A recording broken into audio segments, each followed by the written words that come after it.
বিশ্বনাথ। এই মুহূর্তে আপনাদের সামনে কিছু জরুরি বার্তা নিয়ে উপস্থিত হয়েছি।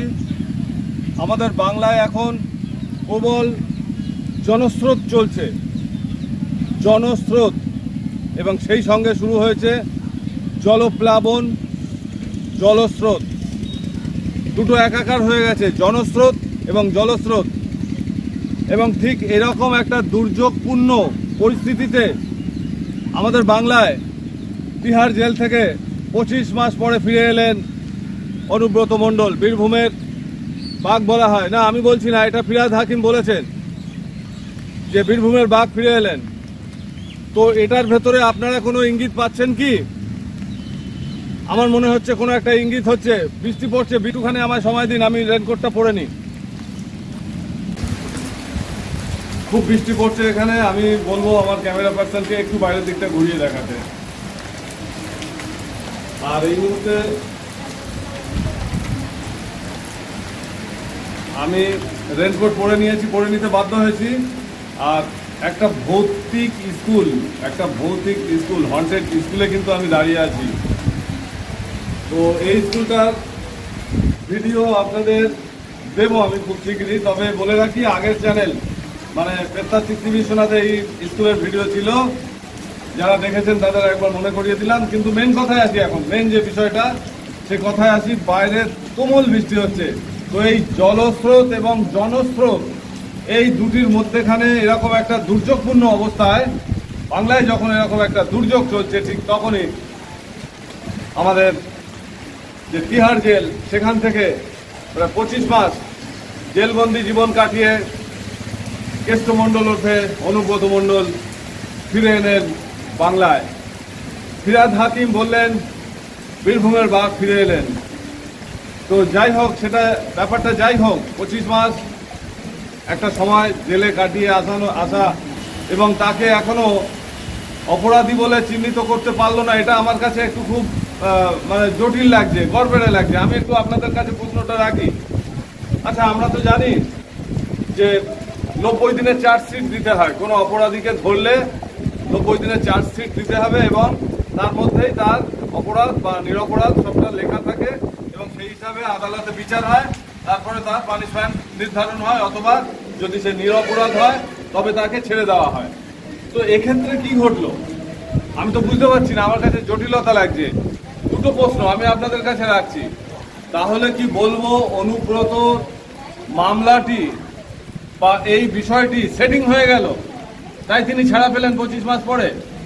অথবা অনুব্রত মণ্ডলকে এমনি কোনো রাজনৈতিক দলের স্বার্থে হোক বা কোনো বিষয়ে হোক আটক করা হয়েছিল, সুবিধাবাদীরা আটক করেছিল, কিন্তু সেখানে তার অপরাধ প্রমাণ না হয় তাকে ছেড়ে দিতে বাধ্য হলো? কোনটা ঠিক আপনারা মেসেজ করবেন। আমি কিন্তু মেসেজের অপেক্ষায় থাকবো যে অনুব্রত মণ্ডল তার নিচুপট্টির বাড়িতে ঢুকেছেন 25 মাস পরে, তার কি তাহলে সে নিরপরাধ অথবা কোনো সেটিং হয়ে গেল? জানি না, জানাবেন আপনারা। এটা যেমন একটা বিষয় ছিল। আর একটা প্রশ্ন সবাই বলছেন যে ওই দিনই কাকতালীয়ভাবে, মানে গতকাল মমতা বন্দ্যোপাধ্যায় সেখানে গীতাঞ্জলি ভবনে একটা আলোচনা, তার একটা সভা ছিল। তো সেখানে অনুব্রত মণ্ডল মাত্র 3 কিলোমিটার দূরে তার বাড়ি, নিচুপট্টির বাড়িটা। তো সেখান থেকে অনুব্রত মণ্ডলের সাথে দেখা হলো না। রাজনৈতিক নেতারা অনেক প্রশ্ন করছেন, অনেক রকম বলছেন, কিন্তু আমি বলে রাখি, শুনে নিন। আমি বলছি আপনাদের, অনুব্রত মণ্ডলের সাথে মমতা বন্দ্যোপাধ্যায়ের সাক্ষাৎ হয়নি ঠিকই, কিন্তু কথা হয়েছে। ভাইয়ার আপনারা অনেকেই অনেক সন্দেহ প্রকাশ করেন যে কোনো বিষয়, আমাদের বাংলায় যা কিছু ঘটছে বা আমাদের দেশে যা কিছু ঘটছে, আপনারা অনেকে অনুমান করেন, সন্দেহ করে বলেন। আমি কিন্তু অনুমান বা সন্দেহের ওপর কিছু বলি না, বা যেভাবে হোক আমি সেগুলো জানবার পরেই বলি, স্ট্যাম্প মেরে দিই, ছাপ্পন সিল মেরে দিই যে এটা সত্য কথা। তো আপনারা যারা বলছেন মমতা বন্দ্যোপাধ্যায়ের সাথে অনুব্রত মণ্ডলের দেখা হলো না, কিছু হলো না, কোনো সম্পর্ক হলো না, এটা কেমন হলো? না, ভাইয়া ফোনে কথা হয়েছে, একদম শিওর বলে দিলাম। এইবার আর একটা খুব জটিল তথ্য আপনাদের দিতে চলেছি।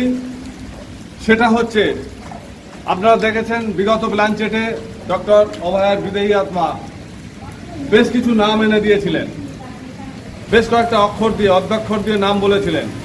সেটা নিয়ে আমি এ পর্যন্ত 9+3 12 জনের নাম বলেছি যারা প্রত্যক্ষভাবে জড়িত আছে এবং তাদের মধ্যে কেউ কেউ পরোক্ষভাবে জড়িত। আজকে আরেকটি নাম এনে দিচ্ছি আপনাদের সামনে, যিনি পরোক্ষভাবে যুক্ত আছে এই ডক্টর অভয়া হত্যা রহস্যের সাথে এবং ষড়যন্ত্রের সাথে। তিনি হচ্ছেন এসপি দাস, শ্যামাপ্রসাদ দাস। আপনারা অনেকে জানেন, আবার অনেকে জানেন না। একজন ডক্টর, ইনি শ্যামাপ্রসাদ দাস একজন ডাক্তার এবং তিনি পারিবারিক ডাক্তার আমাদের পশ্চিমবাংলার মুখ্যমন্ত্রীর। আমি আপনাদেরকে সন্দেহ বা অনুমানের উপরে বেস করে কিছু বলছি না। ইনি অনেক কিছু জানেন এবং ইনার পরিচয়টা আরেকবার আরেক রকমভাবে বলি। ইনি তো ডাক্তার বলেই জানেন, আরেকটা পরিচয় আপনারা জানেন না, সেটা জেনে নিন। ইনি হচ্ছেন মধ্যস্থতাকারী।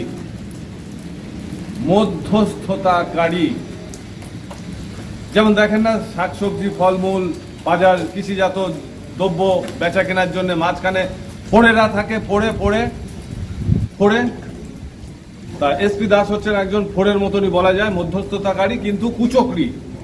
উনি কিন্তু ওনার বুদ্ধিটা কিন্তু ঠিক নেই। উনি মানুষকে, একজন ভালো মানুষকে খারাপ বুদ্ধি দিয়ে খারাপ জায়গায় নিয়ে যেতে পারেন, সেই রকম মানসিকতা এসপি দাস। আজকে আমি আপনাদের যা যা বলছি একদম নির্ভরতার সাথে বলছি। মধ্যস্থতাকারী, কুচক্রী, কুবুদ্ধিদাতা। ইনাকে নিয়ে যদি কাস্টাডিতে নিয়ে ইনাকেও জেরা করা হয় তো এই ষড়যন্ত্র, অভয়া হত্যা রহস্যের যে ষড়যন্ত্র, গভীর ষড়যন্ত্র, সেই ষড়যন্ত্রের অনেক দিক খুলে যাবে। মধ্যস্থতাকারী বলেছি, কিন্তু এটার মানে কি আপনারা বিশ্লেষণ করবেন এবং বিশ্লেষণ করে আমাকে বলবেন যে মধ্যস্থতাকারী মানে কি। আমাদের কেষ্টমণ্ডল ওরফে অনুব্রত মণ্ডল, আমি ওনাকে যত দেখেছি আগে আড়াই মানে 25 মাস আগে পর্যন্ত ওনাকে তো আমরা সবাই দেখেছি নিয়মিত আমাদের সোশ্যাল মিডিয়ায়। তো ওনার বক্তব্য বা ওনার অভিব্যক্তিগুলো আমরা যারা বঙ্গবাসী, বাঙালি, যারা বাংলাটা খুব ভালো বুঝি, তারা কিন্তু ভীষণ রকম মজা পেতাম।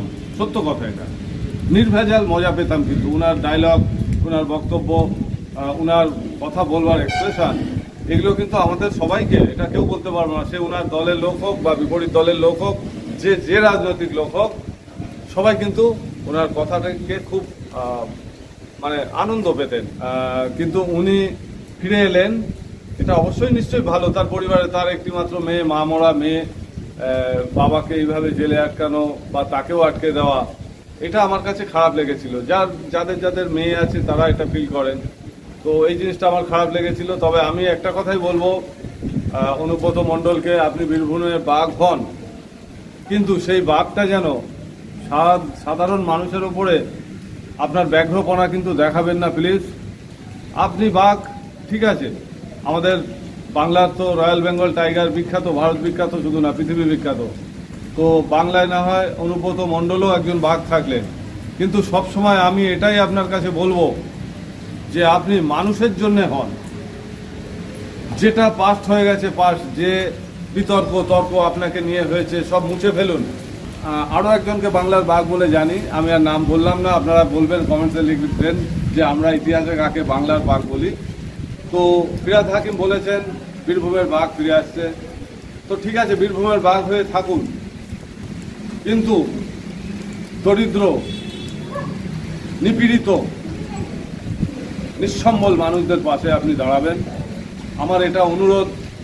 কেন আপনি, হ্যাঁ সত্যি আপনি এমন একটা জায়গায় আছেন, আজকে এতদিন পরেও এসেও আপনি আপনার মাটিতে পা দিয়েছেন এবং আপনি আপনার যে একটা কারিশমা, ক্ষমতা, সেটাও দেখেছি, আমরা দেখলাম এতদিন পরে। আকাশে খুব বৃষ্টি হচ্ছে, এখনো বৃষ্টি চলছে তুমুলভাবে। পরিবেশটা আপনারা দেখে বুঝতে পারছেন যে আমি একটা ফুতুরা স্কুলে দাঁড়িয়ে আপনাদের এই অনুষ্ঠানটা দিলাম। আর আমি কিন্তু অনুব্রত মণ্ডলের খুব কাছাকাছি আছি, খুব বেশি হলে 40 বা সামথিং কিলোমিটার দূরে আছি। বীরভূমে আমি যাব, ঢুকবো, এর মধ্যেই ঢুকবো খুব তাড়াতাড়ি। আমাদের আশুতোষ মুখোপাধ্যায়কে বাংলার বাঘ বলা হতো, আর ফিরহাদ হাকিম বললেন বীরভূমের বাঘ অনুব্রত মণ্ডল। তো আপনি বাঘ হন, সিংহ হন, যাই হোক, সেটা শয়তানদের জন্য আপনি বাঘ হবেন, সেটার জন্য ঠিক আছে, কিন্তু নিরীহ মানুষদের জন্য আপনি রবিনহুড হয়ে যান, সেটাই সব থেকে ভালো হয়। অনেক তো হলো, হ্যাঁ কেষ্টবাবু অনেক হলো, আপনি অনেক কিছু করলেন, তো এইবার মানুষের জন্য একটু করুন। নিপীড়িত, অবহেলিত, শোষিত মানুষদের জন্য আপনি একটু এবার কিছু করুন। বাকি জীবনটা দেখুন, আয়ু কতদিন, আমি কতদিন বাঁচবো, আপনি কতদিন বাঁচবে, সবাই আমরা কতদিন বাঁচবো, কিন্তু একটা দাগ রেখে যান। স্টিমার চলে যায় না, পেছনে একটা জলের স্রোত থেকে যায়, অনেক দূর পর্যন্ত যায়। তো আপনি তো অনেক করলেন, এবার এমন কিছু করুন স্টিমারের মতো, আপনি চলে যাবেন কিন্তু স্রোত থেকে যাবে। আর একটা কথা, যাই করুন না কেন, আপনি যাই করবেন সেটা আপনার বিবেচনা, কিন্তু আমার অনুরোধ যে সুকন্যাকে আর আপনি আপনার মধ্যে টানবেন না। ওকে ওর মতন আনন্দ করতে দিন, হাসি খুশি জীবন কাটাতে দিন। কারণ ওকেও তো জেলে অনেকদিন কাটাতে হলো, একটা বাচ্চা মেয়ে, সব কিছু বোঝে ওঠেনি। আর নোংরা রাজনীতিতে ওকে আর আনবেন না, ওকে ওর মতন থাকতে দিন। আর একটা কথা, আপনারা অনেকেই লিখছেন, মেসেজ করছেন, ফোনও করছেন যে ঠিক এক্স্যাক্ট কি হয়েছিল 8 তারিখ অভয়ার সাথে। তো আমি এরপরে একটা ভিডিও আপনাদের বলতে চলেছি, দেখাতে চলেছি 8ই আগস্ট সকাল থেকে অভয়ার মৃত্যুর আগের মুহূর্ত পর্যন্ত কি কি ঘটেছিল বা কার কার সাথে কি কি হয়েছিল সে তথ্য আপনাদের তুলে ধরতে চলেছি এরপরেই। 8ই আগস্ট ডক্টর অভয়া যতক্ষণ বেঁচে ছিলেন, শেষ রাত অবধি, সকাল থেকে সবটা আপনাদের সামনে তুলে ধরবো। দেখতে থাকুন, বাই।